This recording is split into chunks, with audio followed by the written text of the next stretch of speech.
Welcome back to my channel, Pastime Etc. Guys, nandito tayo ngayon sa St. Colman's Cathedral. Alam nyo ba? Ito ang pinakamataas na cathedral dito sa buong Ireland. Narating din natin siya ngayon. Grabe, sobrang kakaiba yung feeling, di ba? Kasi narating ko na talaga siya. Tapos katapat nito yung mga colored, ay teka lang, papakita ko nga pala yung dagat. Tapos ito yung mga colored houses. Ang tawag sa kanila ay deck of cards. Alam niyo ba kung bakit deck of cards? Mamaya explain ko. Teka lang, kasi may mga taong iba parang mga Pinoy, ayaw ko lang silang makuhan. May nakita nga tayo ditong kabayan. Welcome to my vlog. Yeah. Down below and comment down below. Thank you. The term deck of cards nga pala originated from the word deck, which means file. File of cards. Yun yung mga ginagawa dati sa barko. Naglalaro sila ng cards or baraha para pampalipas oras nila. And now, we'll try to get inside the cathedral para makita natin kung anong meron sa loob nito.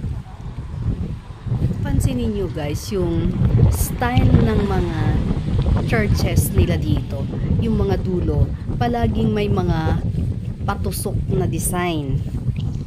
Dito sa vlog na to, mayroon pa akong mga kinunan, yung mga nadaanan namin along the way habang papunta kami dito. Mga ibang simbahan. Masasabi mo talaga na nasa ibang dimension ka ng mundo Masasabi kang yun yung design sa ibang bansa talaga dahil hindi ko nakita to sa Pilipinas. Meron talaga silang sariling identity. Nandito na nga pala tayo sa loob. Dahan-dahan lang tayo kasi marami ding nagvi-video. Habang nag-iikot ako, naging curious talaga ako sa bawat detalye. Kasi iniisip ko at kinukumpara kung katulad ba sa loob ng simbahan natin sa Pilipinas ang mga makikita dito sa loob. Sa wakas, nakakita ako ng Belen. 'Di ba, kapag ganitong season, mayroon din to sa atin. Nakakabingi ang katahimikan dito sa loob. Kaya medyo kailangan behave din tayo. Pasimple lang yung pag-picture namin at pagkuha ng mga video.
Hindi ko lang talaga akalain guys na mararating ko to eh. Grabe, di ba?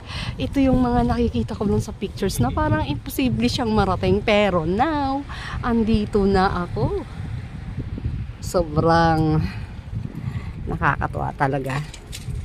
Nakakataba ng puso.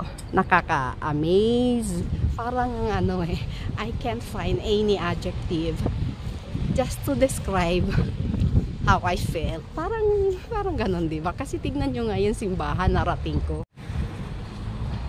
Grabe, di ba? Parang panaginip lang lahat talaga yan. Dumadami na yung tao. For sure, mga turista din sila. Pupuntahan naman natin ngayon yung Cove Harbor nasa baba. Mula doon sa cathedral, umikot tayo dito sa gilid, pababa, para marating natin yung port. Napaka-historical nitong pupuntahan natin, kaya gano'n na lang talaga ang eagerness ko para marating to. Mamaya malalaman nyo kung bakit. Mag-enjoy na muna kayo sa panonood habang hindi pa natin nararating yung pinaka gusto kong puntahan talaga. At alam ko, lahat tayo or most of us, kung hindi man all, ay alam ang istorya nito. At sa wakas, nandito na tayo. Ito yung tinatawag na White Star Lines. So, magpapapicture talaga tayo guys as proof na narating talaga natin to. O ngayon, alam nyo na kung ano tong pinupuntahan ko?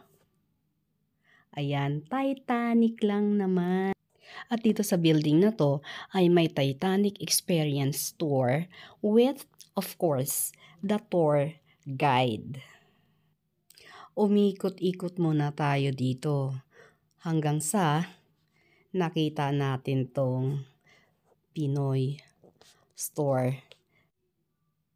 O diba? May Philippine flag pa. Sa likuran natin guys, yan yung White Star Lines. Yan ang Cove Harbor. Alam nyo kung ano pa ang pinaka-importante dyan? Yan ang Titanic's last port of call in 1912. So bago siya lumubog, dumaong siya dito.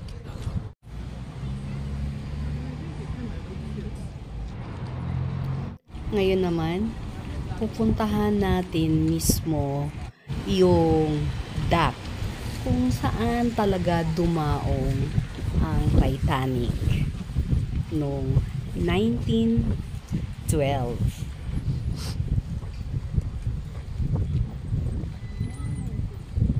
Guys, dito sa sira-sirang dock na to, dumaong ang Titanic. Bago siya nag-set sail papunta sa US. Grabe, narating ko talaga. Nung ano pa yun, nung 1912 pa yun.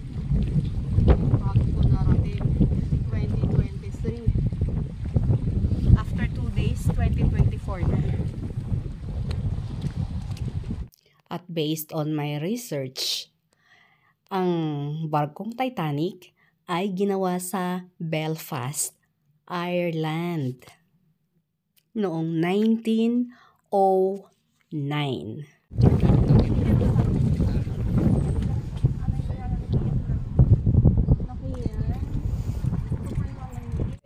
Hindi ako makapaniwala talaga na narating ko tong lugar na to.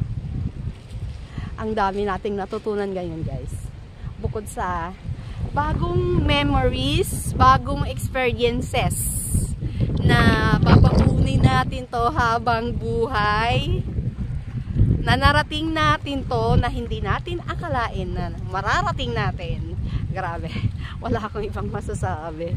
Super, ano lang talaga, super amazing. Sana kapag napanood nyo to, itong vlog na to, may makukuha din kayong mga experience na kahit hindi nyo personal na narating, pero at least napakita ko sa inyo itong magandang lugar na to. So kahit hindi, or kahit matagal nyo mang mapuntahan, siguro someday mapupuntahan nyo rin yung mga napupuntahan ko. But at least meron na kayong idea. Nandun si Kia naglalaro. Actually ang lamig, pero dahil sobra akong natutuwa, parang hindi ko na hindi ko na nararamdaman yung lamig. Sobrang compensated talaga yung gala na to. Bumiyahe kami ng 1.5 hours mula sa bahay, mula sa Limerick papunta dito sa Cove. Hi Kian! Hello! Ayaw akong pansinin. Hello Kian! So ngayon guys, papunta na tayo sa sasakyan. Pabalik na tayo sa Limerick. Goodbye, Cove Harbor.